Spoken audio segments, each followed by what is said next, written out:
Hey there, Five fans here with one of the greatest trainers in the world, Robert Garcia. Robert, how excited are you to have Brandon back finally in the ring? That's nice to hear that from you. You know, you're the first one in this room that says something nice about me. Not even Bob Arum said it up there. You know what I mean? No, thank you. We're excited. You know, Brandon is in great spirit. He's been training for 3 weeks already. We're in training camp, and that's the Brandon that people are gonna see in the ring come November 7th. I was talking to Brandon, and he was saying that against Alvarado 3, that he had one of the best training camps. What was it about that training camp that was different, let's say?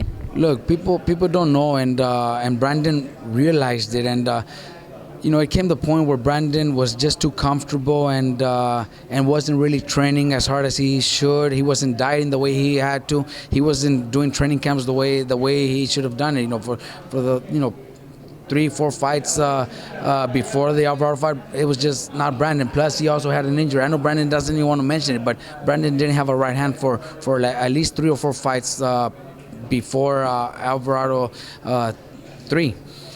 This time around, Brandon looked good. He trained like never before, and started training camp 3 weeks ago, and he's been doing the same thing. He's eating the way he's supposed to be eating. He's training the way he's supposed to be training. We're in training camp. We got him around young professional fighters that he's motivating, and they're motivating him, and I think that's helping him a lot. Is that something that has to come from Brandon? Because I know, besides trainer, you're also, a good friend. Aren't you his padrino? Yes, also. I am. So is it something that it just has to come from him to say, you know what, I'm going to focus 100%, or do you talk to him, outside of the ring to help him get focused? It had to come from him, because we do talk to him, not only me, but everybody else. My dad, our teammates, Mikey, they all talk to him. His wife, I'm sure, does the same thing, but it was just Brandon not doing things the way he was supposed to. He finally realized it on his own. He's only 29, but he realized that, I have to do something or else my career is over. So he finally did it against Alvarado 3, and look at the way he looked. He looked sensational, even though everybody could say, oh, that wasn't the best Alvarado. Alvarado didn't even train. Who cares? Brandon still looks sensational. I think he's going to do the same against Bradley. And after Brandon, if Brandon beats Bradley, because we can't know what's going to happen. If Brandon beats Bradley, I know people are still going to say, oh, it's because Bradley was already finished. Bradley took too much punishment. No, I think it was Brandon just being the best Brandon out there. And, last time that Brandon faced one of the best pound-for-pound fighters was Pacquiao, which he also mentioned that he wasn't himself, that he was cocky and et cetera. What does he have to do different besides, I guess, a mentality to avoid a situation like that? His mentality is already different. Going into the Pacquiao fight, for him, it was just, damn, I'm fighting against Pacquiao, so who cares? Nobody gives me a chance, so I don't have a chance. That was his mentality. He went in there. Things didn't turn out the way I would have wanted to, but it seemed like Brandon just didn't care. A few injuries also, so there's no excuses. Pacquiao is the best, and Pacquiao is going to be remembered as one of the best in history. He's a great fighter, so we're not the only ones that Pacquiao has beat. Pacquiao has beat great champions. He's knocked out great champions. So for us, nothing to be ashamed of.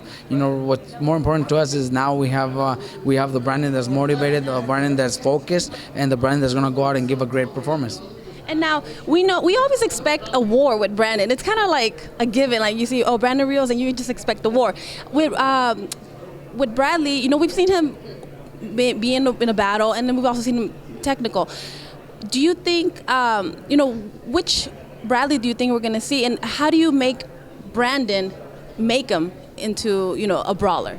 Yeah, I don't know what Bradley we're going to see, but if we see the Bradley, the boxer, we're still going to be ready for that. And if we see Bradley that comes to exchange punches, then everybody's going to enjoy a great fight, because Bradley's tough.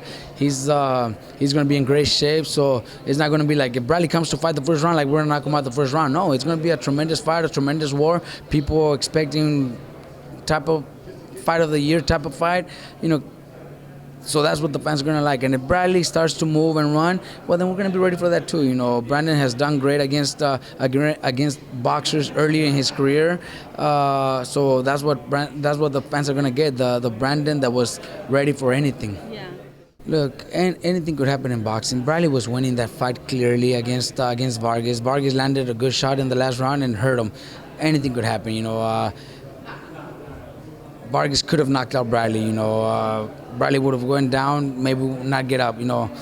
Anything would happen. We just got to be ready for the best Bradley out there, because we know he's always in great shape. Brandon's gonna go out and do his job. If he lands that shot and hurts him, Brandon won't let him go. And I know Brandon's not gonna wait for the last round to finish strong. Brandon's gonna start when the first bell rings. He's gonna start pressuring. So Bradley's gonna have a long 12 rounds if it goes 12 rounds. All right, well, we definitely know it's going to be a great fight. November 7th at the Thomas and Mack Center in Las Vegas. Thank you so much, Robert. One of the greatest trainers in the world. Thank you very much. All right, thank you. Thank you.